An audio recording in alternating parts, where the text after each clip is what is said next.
विद्यार्थी मित्र नमस्कार. मी प्राध्यापक डॉक्टर एस.एम. कांबळे, भूगोल विभाग प्रमुख, कला वाणिज्य आणि विज्ञान महाविद्यालय पलूस, बी.ए. भाग 3 भूगोल विभागातील सर्व विद्यार्थ्यांचं स्वागत. विद्यार्थी मित्र, आपण 2 महिने हे ऑनलाईन टीचिंगमध्ये आपण सहभागी आहोत. आतापर्यंत बराचसा भाग सिलेबस या ऑनलाईन टीचिंगमध्ये कव्हर झालेला आहे. तुम्हाला यापूर्वी मी वारंवार सांगितलेलं आहे की ह्या ऑनलाईन टीचिंग संदर्भात तुमचे काही डाऊट्स असतील, काही शंका असतील, काही प्रश्न असतील तर ते तुम्ही त्या व्हिडिओजला कमेंट्स बॉक्समध्ये तिथं नोंद करा की त्यामुळं आम्हाला पुढील तासाला तुमच्या शंकाचं निरसन करणं सोयीचं जाईल. पण आतापर्यंत एवढे व्हिडिओज झाले, एवढे ऑनलाईन टीचिंग क्लासेस झाले, त्यामध्ये आपण कोणत्याही प्रकारची शंका आपण नमूद केलेली नाही. हुशार आहात. कदाचित तुमच्याकडं कोणत्याही प्रकारची शंका आता सध्या अस्तित्वात नसेल. Okay, fine.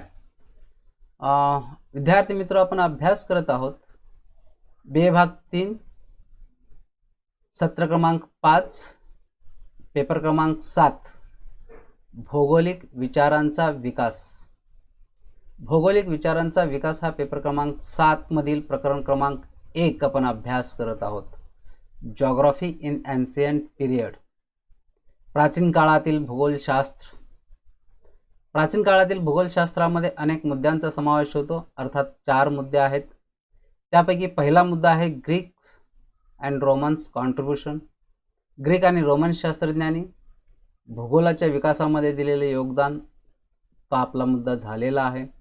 दुसरा मुद्दा आहे अरब जॉग्राफिकल थॉट. अरब शास्त्रज्ञांचे भूगोलशास्त्रातील विचार किंवा भौगोलिक संकल्पना किंवा अरब शास्त्रज्ञांनी भूगोलाच्या विकासामध्ये दिलेले योगदान, आपण वेगवेगळ्या अरब शास्त्रज्ञांचा अभ्यास केलेला आहे, तोही मुद्दा पूर्णपणे झालेला आहे. त्यानंतरचा तिसरा मुद्दा आहे इंडियन जॉग्राफिकल थॉट्स.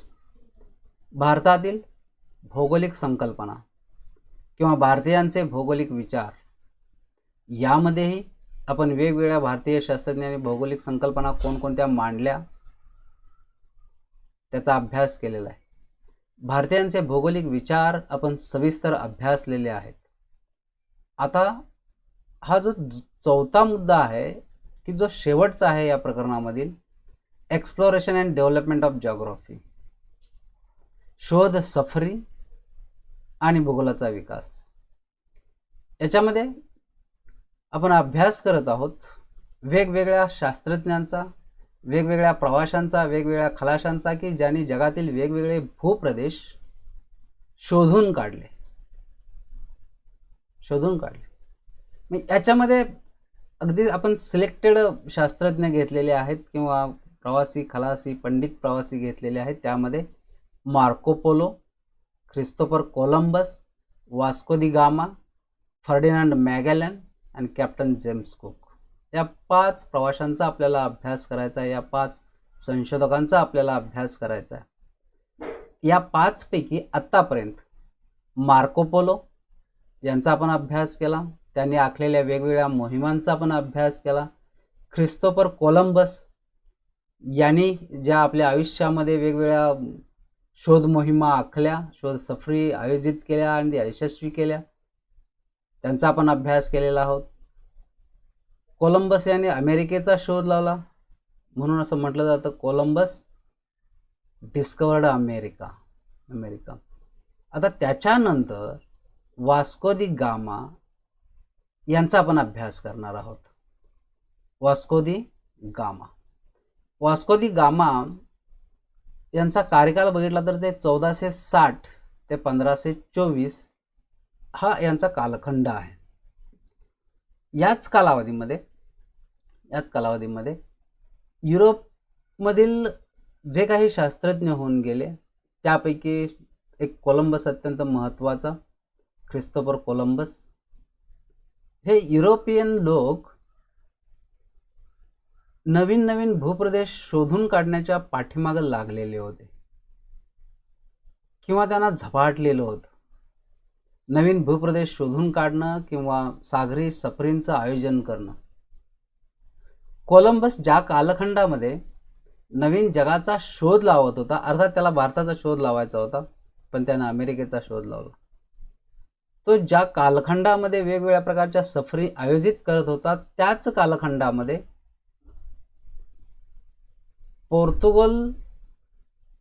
पोर्तुगीज जो आहे प्रदेश, तो प्रदेश किंवा युरोपियन देशांमधील काही भाग जो आहे, त्या भागातील पोर्तुगाल देशातील राजाने वास्को दी गामा याला एक जबाबदारी दिली. कोणती जबाबदारी दिली? की भारताकडे जाण्याचा सागरी मार्ग शोधून काढण्याची. खरं तर वास्को दी गामा हा पोर्तुगालच्या सैन्यामध्ये एक अधिकारी होता, पण त्याला नौकानयनाचं प्रचंड वेड होतं किंवा नौकानयनामध्ये तो फार पारंगत होता आणि म्हणून तो नौदलामध्ये एक प्रमुख अधिकारी म्हणून काम करत होता. आता पोर्तुगीज नौदलामध्ये अधिकारी म्हणून काम करत असतानाच किंवा कोलंबसच्या कालखंडामध्ये भारताकडे जाणारा सागरी मार्ग शोधून काढण्याची जबाबदारी ही वास्को दी गामा यांच्यावरती सोपवली आणि ही जबाबदारी त्यांनी स्वीकारली की भारताकडे जाण्याचा प्रवास मार्ग शोधून काढण्याची जबाबदारी शोधली. मग इसवी सन 1497 मध्ये 4 जहाजे बरोबर घेतली, काही प्रवासी बरोबर घेतले आणि त्यानं युरोप येथील लिस्बन म्हणून एक शहर आहे आत्ताचं, या लिस्बन शहरातून उत्तर अटलांटिक महासागर, त्यानंतर केप व्हेर्डे या ठिकाणी आणि त्या ठिकाणी नंतर मग दक्षिण अटलांटिक महासागरातून हा जो संपूर्ण भाग आहे उत्तर अटलांटिक दक्षिण अटलांटिक महासागराचा, तो आफ्रिकेच्या पश्चिम किनाऱ्याला लागत आहे. ह्या आफ्रिकेच्या पश्चिम किनाऱ्यापासून बराचसा थोडंसं दूर अंतरावरून हा अटलांटिक महासागरातून प्रवास करत करत आफ्रिकेच्या दक्षिण टोकाशी आला, की ज्या ठिकाणी केप ऑफ गुड होप हे एक नाव आहे. आफ्रिकेच्या दक्षिण टोकाला केप ऑफ गुड होप हे आफ्रिकेच्या दक्षिण नकाशामध्ये तुम्ही विद्यार्थी मित्र नकाशामध्ये तुम्ही पहा, नकाशामध्ये क्लिअर कट अगदी त्याचा प्रवास मार्ग दिलेला आहे. वास्को दी गामाने कोणकोणत्या महासागरातून प्रवास केला, त्याचबरोबर कोणकोणत्या भूमिखंडाजवळून प्रवास केला आणि तो शेवटी कुठं पोहोचला. लिस्बन या शहरातून युरोपमधून त्यांनी प्रवासाला सुरुवात केली. बरोबर 4 जहाजे घेतली होती, कित्येक खलासी बरोबर घेतले होते. अटलांटिक महासागरातून आफ्रिकेच्या पश्चिम किनारपट्टीवरून तो पुढे जात होता. प्रचंड प्रतिकूल हवामान होतं, महासागर खवळलेला होता आणि जे बरोबर खलासी होते त्यांची पुढे प्रवास करण्याची मानसिकता नव्हती. तरी सुद्धा वास्को दी गामा हे एक निश्चयवादी होते. प्रचंड निश्चय त्यांनी ठाम निश्चय केलेला होता की भारताचा प्रवास मार्ग आपण शोधून काढायचा, सागरी मार्ग आपण शोधून काढायचा, भारताचा शोध लावायचाच. ह्या ध्येयानं झपाटलेल्या वास्को दी गामानं ह्या सर्वांना बरोबर घेऊन पुढं चाल केली आणि केप ऑफ गुड होपला वळसा घालून मोझांबिक या ठिकाणी, मोझांबिक आणि मोसंबी त्याला मालिंदी असं म्हटलं जातं, त्या ठिकाणच्या बेटावरती आफ्रिकेच्या पूर्व किनारपट्टीवरती त्या ठिकाणी त्यांनी नांगर टाकला, आणखीन थांबले होते. काही काळ त्या ठिकाणी थांबले होते. याच ठिकाणी त्यांचा संपर्क अरेबियन व्यापाऱ्यांशी आला, भारतीय व्यापाऱ्यांशी आला त्या कालखंडामध्ये. आणि मग त्यांच्या सहकार्यानं त्यांच्याकडून मिळालेल्या माहितीनुसार किंवा त्यांनी केलेल्या सहकार्यामुळं किंवा त्यांनी दिलेल्या मार्गदर्शनामुळं त्यांनी अरबी समुद्र पार केला आणि थेट भारताच्या दक्षिणेकडील जे कालिकत बेट आहे, त्याला आपण कोचीन म्हणतो, या ठिकाणी ते पोहोचले. हे ज्या ठिकाणी पोहोचले तो कालखंड होता 28 मे 1498. या दिवशी भारताच्या पश्चिम किनाऱ्यावरील कोचीन बंदर जे आहे त्याला कालिकत आपण पूर्वी म्हटलं जात होतं, या कालिकत बंदराजवळ ते पोहोचले. पहा विद्यार्थी मित्र, म्हणजे वाहतुकीच्या साधनामध्ये एवढ्या मोठ्या प्रमाणात प्रगती झालेली नव्हती. त्या कालखंडामध्ये समुद्रातून महासागरातून प्रवास करणं कित्येक दिवस कित्येक महिने हे फार खडतर गोष्ट आहे, फार अवघड गोष्ट आहे, फार कष्टमय गोष्ट आहे. पण ही जबाबदारी वास्को दी गामा याने स्वीकारलेली होती आणि बरोबर काही खलासे घेऊन, खलासांची समजूत काढून, खलासांना पुन्हा प्रोत्साहन देऊन ते या महासागरातून पुढे पुढे जात होते. कोलंबसनं 4 मोहिमा आखलेल्या होत्या यांच्या अगोदर. या 4 मोहिमा भारताचा शोध घेण्यासाठी होत्या. कारण त्यांची ख्रिस्तोफर कोलंबसची एक विचारधारणा होती की पृथ्वी ही गोल आहे. जर गोल असेल तर पूर्वेकडे प्रवास केला काय, पश्चिमेकडे प्रवास केला काय, आपल्याला ज्या ठिकाणी जायचं आहे त्या ठिकाणी आपण पोहोचू, कारण पृथ्वी गोलच आहे. पण तसं झालं नाही. कोलंबस हा पश्चिमेकडे प्रवास, युरोपपासून पश्चिमेकडे प्रवास करत करत गेला आणि त्यांना अमेरिका पाहिली, अमेरिकेचा शोध लावला. याच्या विरुद्ध वास्को दी गामा यांनी प्रवास केला. वास्को दी गामा यांचा प्रवास युरोपमधून किंवा लिस्बन या शहरापासून सुरुवातीला अटलांटिक महासागरातून दक्षिणेकडे प्रवास सुरू झाला आणि मग नंतर आफ्रिकेच्या दक्षिण टोकापासून पुन्हा पूर्वेकडे प्रवास सुरू झाला. म्हणजे हा जो संपूर्ण नकाशामध्ये जो भाग आपल्याला दिसतोय, अटलांटिक महासागर असेल आणि अरबी समुद्र असेल, प्रचंड विस्तीर्ण महासागर आहे हा संपूर्ण महासागराचा भाग. या महासागरातून प्रवास करणं, जर हवामान अनुकूल असेल तर ठीक, प्रतिकूल हवामानामध्ये अशा प्रकारचा प्रवास करणं, एवढा मोठा प्रवास करणं फार कष्टाचं काम आहे, फार जिद्दीचं काम आहे. पण ते काम वास्को दी गामा यांनी निभावलेलं आपल्याला पाहावयास मिळतं. आफ्रिकेच्या दक्षिण टोकाला वळसा घालून, की जो भाग आहे आफ्रिकेच्या दक्षिण टोकाशी त्यालाच केप ऑफ गुड होप असं म्हटलेलं आहे. या केप ऑफ गुड होपच्या किनारपट्टीला लागूनच त्यांनी वळसा जो घेतला आणि पुन्हा मग अरबी समुद्र पार करून भारताच्या दक्षिण टोकाला कोचीनमध्ये या ठिकाणी ते पोहोचले. याच्यानंतर विद्यार्थी मित्र, की वास्को दी गामा हे फार जिद्दी होते असंही मी तुम्हाला सांगितलं. याचं कारण असं की एवढा मोठा महासागरातून प्रवास करणं, असंख्य संकटांना सामोरं जाणं आणि आपल्या सहकारी जे मनानं खचलेले आहेत त्यांना प्रोत्साहित करणं हे फार मोठं अवघड काम असतं, फार मोठं अवघड काम असतं. म्हणून त्यांनी केलेल्या निश्चयाशी ते ठाम राहिले आणि महासागरातून ते प्रवास करत करत करत भारताचा शोध घेतला. इसवी सन 1502 ते 1503 या काळामध्ये त्यांनी दुसरी मोहीम यशस्वी केली. जे पहिली मोहीम केली यशस्वी तर झालीच, भारताचा शोध लागला, पण पुन्हा भारतातून परत जाताना त्यांनी भारतातील खजिनाच घेऊन गेले. मसाल्याचे पदार्थ, भारतामध्ये प्राचीन काळामध्ये फार मोठ्या प्रमाणात मसाल्याच्या पदार्थांचं उत्पादन होत होतं, विशेषतः दक्षिण भारतामध्ये. आणि मग हे युरोपमध्ये नाही म्हणून यांनी जहाजातून मोठ्या प्रमाणात मसाल्याचे पदार्थ भारतातून घेऊन गेले. पुन्हा 1502 ते 1503 या काळामध्ये त्यांनी दुसरी मोहीम यशस्वी केली. या मोहिमेमध्ये, दुसऱ्या मोहिमेमध्ये मोझांबिक येथे जो आफ्रिकेचा जो पूर्व किनारपट्टीचा जो भाग आहे या ठिकाणी पोर्तुगीज वसाहतीची त्यांनी स्थापना केली.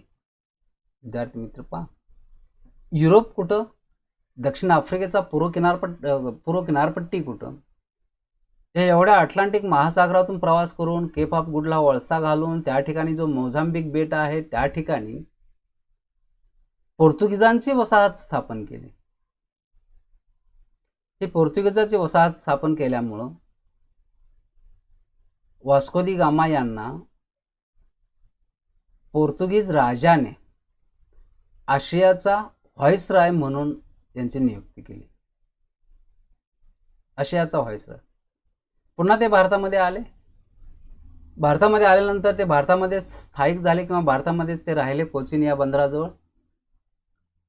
आणि पोर्तुगीज राजांनी त्यांची आशिया खंडाचा व्हाईसरॉय म्हणून नियुक्ती केली होती.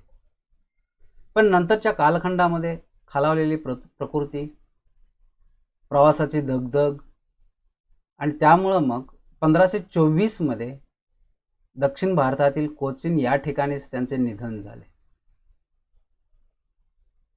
विद्यार्थी मित्र, व्यक्ती किती पराक्रमी असतात, व्यक्ती किती दृढनिश्चयी असतात, हे आपल्याला अशा प्रकारच्या खलाशाकडून समजतं.